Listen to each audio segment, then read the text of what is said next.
Selamat pagi. Bagi Anda yang baru saja bergabung, Anda menyaksikan Liputan 6 Pagi. Kali ini bersama saya Rizka Andalina dan juga rekan saya Agus Harimurti Yudhoyono, ya, AHY. tentunya kami masih akan menyajikan sejumlah informasi lainnya yang aktual, tajam, dan terpercaya. Mas AHY, apa kabarnya hari ini? Alhamdulillah baik sekali. Bagaimana Rizka, sehat? Kabar saya sehat dan semangat dong nih ya, membawakan berita bareng dengan Mas AHY. Apalagi semangat ini semakin membara karena hari ini juga bertepatan dengan Hari Kebangkitan Nasional. Nah, Mas AHY, kita punya informasi apa sih terkait Kebangkitan Nasional ini? Oke Rizka, Presiden pertama Republik Indonesia, Soekarno, adalah sosok penting yang menetapkan 20 Mei sebagai Hari Kebangkitan Nasional.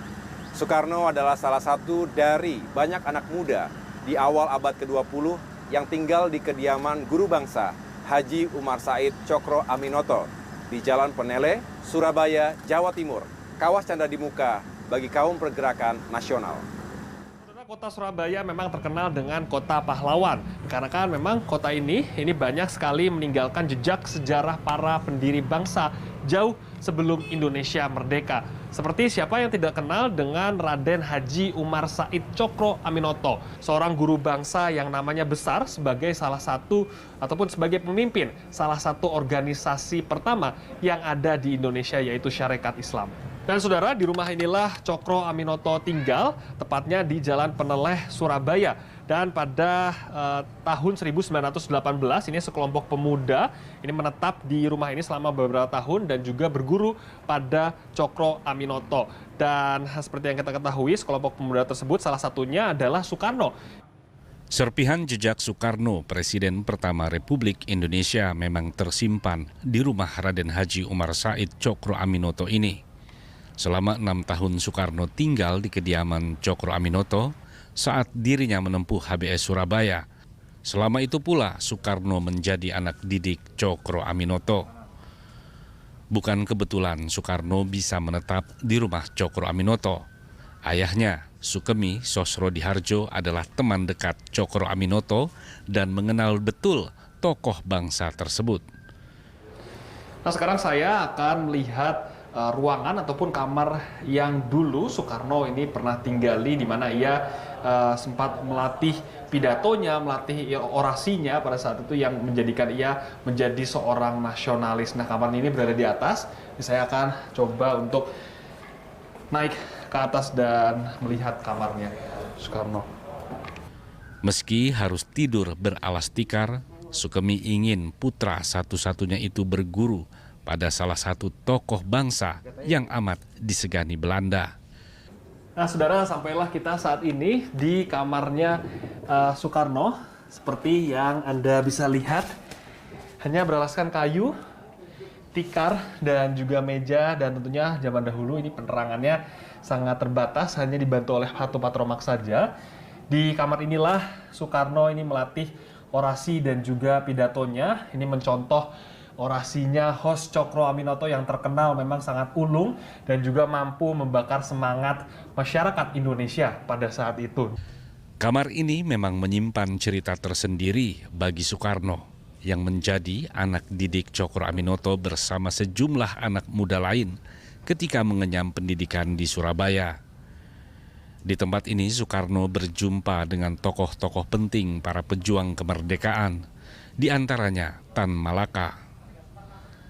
Soekarno senang berdiskusi bersama para mahaputra, julukan Soekarno untuk senior-seniornya tersebut.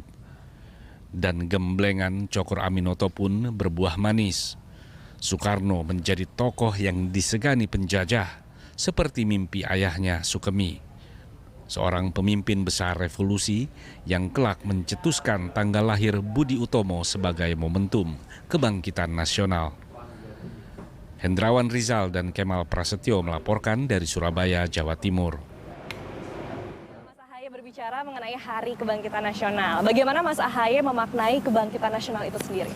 Menurut saya 20 Mei ini bukan hanya sekedar tanggal yang penting ya, tetapi spirit dari kebangkitan nasional itu yang harus selalu membumi.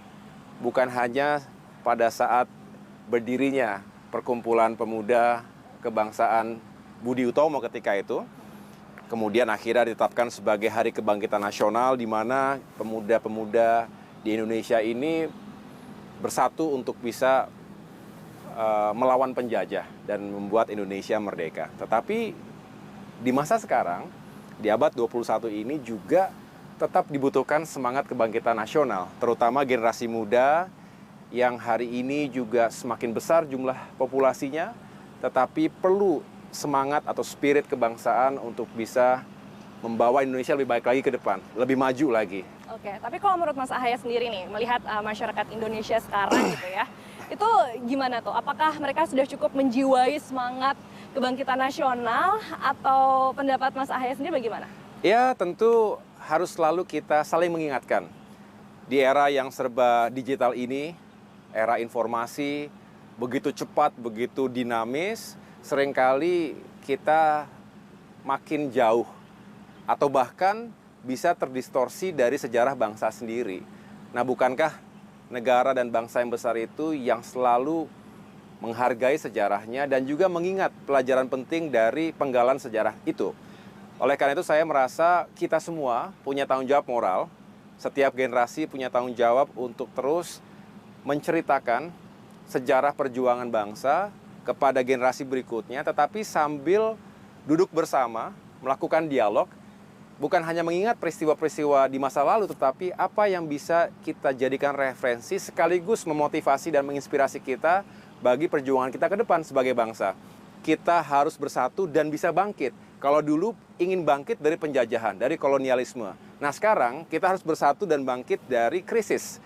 Krisis apa yang kita rasakan tentu 2 tahun terakhir ini, pandemi COVID-19, dengan segala dampak ekonomi dan sosial.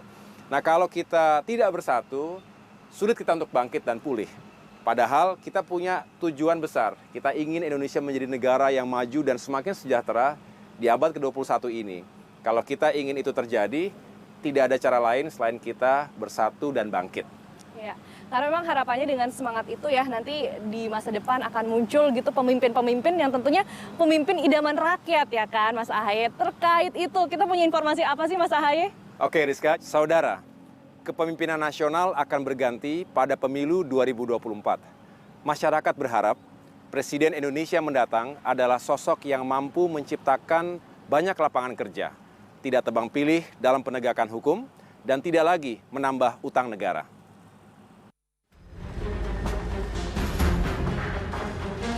Pemilihan Presiden 2024 tinggal hitungan bulan. Jika tidak ada perubahan, partai politik dan gabungan partai politik yang memenuhi syarat bisa mendaftarkan calon presiden dan wakil presidennya mulai tanggal 7 hingga 13 September 2023. Untuk selanjutnya dipilih secara langsung oleh rakyat pada 14 Februari 2024. Sesuai konstitusi, Presiden Joko Widodo tidak lagi bisa maju dalam pemilihan karena sudah 2 periode menjabat sebagai orang nomor 1 di negeri ini. Sejumlah nama kemudian muncul di berbagai survei sebagai calon presiden Indonesia periode 2024-2029. Ada yang berasal dari partai politik, namun ada juga yang tuna partai. Dari partai politik sebut saja nama Prabowo Subianto. Ketua Umum Partai Gerindra ini bukanlah orang baru dalam pemilihan presiden. Sejak tahun 2004, Prabowo sudah mengikuti pemilihan presiden, wakil presiden. Begitu juga untuk pemilihan tahun 2009, 2014, hingga 2019. Ada juga politisi PDI Perjuangan Ganjar Pranowo yang unggul di sejumlah survei. Gubernur Jawa Tengah 2 periode ini dikenal sebagai sosok merakyat, sehingga sering digadang-gadang sebagai tokoh yang cocok sebagai pengganti Presiden Joko Widodo. Sedangkan calon presiden yang bukan anggota partai politik, ada nama Anies Baswedan. Pencetus Gerakan Indonesia Mengajar ini sempat dipercaya sebagai Menteri Pendidikan dan Kebudayaan di Kabinet Kerja Pemerintahan Presiden Joko Widodo dan Wakil Presiden Yusuf Kala. Tentunya yang smart ya, yang smart, kemudian yang mempunyai pengalaman untuk mengelola organisasi juga. Presiden nanti itu benar-benar amanah udah pasti ya kan, terus udah gitu juga tidak kan kadang-kadang kan suka ada banyak kepentingan gitu kan gitu. Maksudnya benar-benar harus di luar kepentingan itulah, kendaraan-kendaraan di belakangnya dia nanti dulu lah.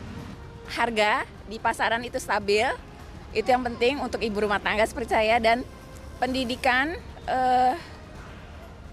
kualitas guru-guru ditingkatkan lagi. Nama Agus Harimurti Yudhoyono juga masuk dalam radar sejumlah survei. Ketua Umum Partai Demokrat periode 2020-2025 ini pernah maju dalam pemilihan Gubernur DKI Jakarta pada tahun 2017, namun gagal terpilih. Lalu ada nama Ridwan Kamil dari kalangan non-partai. Ridwan Kamil disebut sebagai salah satu calon potensial karena pernah menjabat sebagai wali kota dan gubernur. Persis dengan rekam jejak Joko Widodo sebelum terpilih sebagai presiden. Siapapun nanti yang terpilih sebagai presiden Indonesia berikutnya, tantangannya tidaklah mudah. Berbagai persoalan sudah menghadang, mulai dari minimnya lapangan kerja, penegakan hukum yang dinilai masih tebang pilih, harga sembako yang terkadang sulit dikendalikan, hingga utang negara yang jumlahnya terus bertambah dari tahun ke tahun. Tim Liputan 6 SCTV melaporkan. Oke, Mas Ahaye ngomongin tentang pemimpin. Di tahun 2024 nanti kan kita juga akan memilih pemimpin ya. Dan nanti akan ada pemilu 2024. Kira-kira dari Mas Ahaye sendiri kesiapannya seperti apa untuk tahun 2024? Iya, saya tentunya dalam kapasitas dan tanggung jawab saya sebagai Ketua Umum Partai Demokrat ingin meyakinkan bahwa struktur partai bisa bekerja dengan efektif. Seluruh kader bersiap diri. Dan kami tentu mempersiapkan para kandidat yang akan mengikuti kontestasi pemilihan anggota legislatif, baik untuk DPR RI, DPRD Provinsi maupun Kabupaten Kota. Tapi kita tahu juga bahwa satu paket dengan itu ada pemilihan presiden yang sangat penting dan monumental. Oleh karena itu, saya secara pribadi juga ingin terus meyakinkan bahwa Partai Demokrat bisa mengikuti kontestasi Pilpres. Mudah-mudahan kandidat salah satu kadernya bisa menjadi kandidat dan kita berharap itu juga untuk menggelorakan semangat perjuangan bersama. Tetapi yang perlu ditekankan di sini adalah sebelum itu bisa kita lakukan tentu harus membangun koalisi.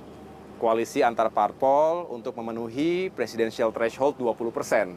Itulah mengapa saat ini dan ke depan tentunya saya akan melakukan terus berbagai komunikasi dan juga silaturahmi dengan para partai politik lainnya dan juga tokoh-tokoh lain. Karena pada akhirnya ya kita ingin membangun kebersamaan dalam sebuah koalisi yang solid dan bisa memenangkan pertarungan nanti. Oke, jadi nanti di Pilpres 2024 Mas Ahaye nyalon iya atau enggak nih nyapresnya? Ya, saya tidak bisa mengatakan sekarang, tetapi ya kita punya semangat itu ke sana dan mudah-mudahan terbuka jalan. Tetapi sekali lagi ya kita harus ikhtiarkan termasuk membangun terus kapasitas diri. Saya selama ini juga terus berkeliling Nusantara dari satu daerah ke daerah yang lain. Kita ingin semakin dekat dengan masyarakat. Yang paling penting adalah saat berdialog bisa mendengarkan aspirasi dan harapan masyarakat. Artinya kita bisa menangkap langsung apa yang dirasakan dan apa yang menjadi permasalahan utama untuk kita perjuangkan. Jadi melalui proses politik, melalui pemilu, kita juga berharap semakin banyak anak muda yang berpartisipasi. Saya ingin cerita sedikit, Rizka, bahwa literasi politik itu harus terus dibangun. Bukan hanya untuk mengajak generasi muda datang ke TPS dan memilih pada saatnya, menggunakan haknya, tetapi juga memiliki kesadaran bagaimana berpolitik yang beretika, yang bermoral dan juga bermartabat. Tentu kita juga harus bisa membedakan mana politik praktis, mana politik kebangsaan. Nah, tadi kan Mas Ahaye juga menyebutkan sedang membangun koalisi gitu ya, ada komunikasi juga dengan partai politik lainnya. Kira-kira sudah sejauh mana sih komunikasi Partai Demokrat ini dengan partai politik lainnya untuk tahun 2024? Iya, ini selalu dinamis dan masih sangat cair, jadi saya melihat selalu terbuka peluang. Politics is the art of possible, jadi semua serba mungkin. Kita ingin meyakinkan terlebih dahulu apakah antar parpol ini memiliki visi, misi, dan juga platform perjuangan yang serupa paling tidak. Karena ini penting, membangun chemistry tidak bisa begitu saja, membangun trust atau saling percaya juga tidak bisa begitu saja, butuh proses, butuh waktu. Saya melihat masih cukup waktu.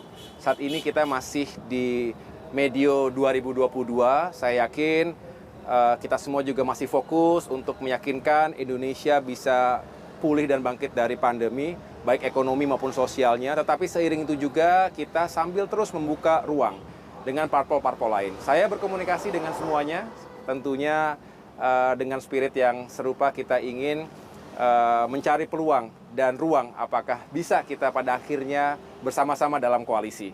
Jadi itu akan terus kita ikhtiarkan. Baik, oh ya, ngomong-ngomong nih Mas Ahaye, tadi pas bawain berita bagus loh penampilannya, suaranya lantang ya kan, intonasinya juga jelas. Jadi gimana, ada kepikiran untuk beralih profesi dari ketua partai politik menjadi presenter berita nih? Wah, nanti saingan sama Rizka dong kalau gitu. Oh enggak, sama teman saya. Oh, sama ada temennya ya? Nanti ada Jati Dharma, atau kan ada David Rizal, Reza Ramadansyah, itu gimana? Mau jadi saingan atau nggak nih Mas Ahaye? Boleh sekali-kali. Wah, teman-teman jaga posisi ya, jaga posisi. ada saingan baru nih ternyata.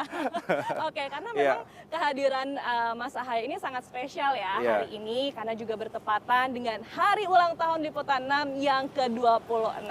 Kira-kira Mas Ahaye apa nih yang ingin disampaikan untuk Liputan 6 yang usianya bertambah hari ini? Ada pesan dan harapan mungkin? Iya Rizka, jadi saya tentu mengucapkan selamat ulang tahun ke-26 kepada Liputan 6 SCTV.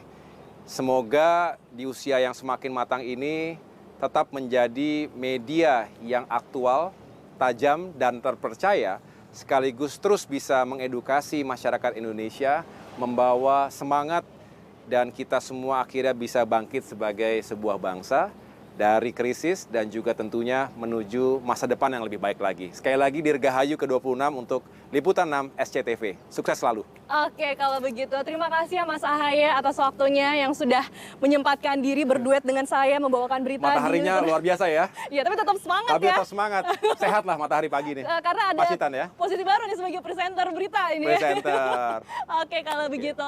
Itu tadi demikian Liputan 6 pagi langsung dari Pacitan, Jawa Timur. Saya akan kembalikan ke studio. Sampai jumpa dan salam SCTV.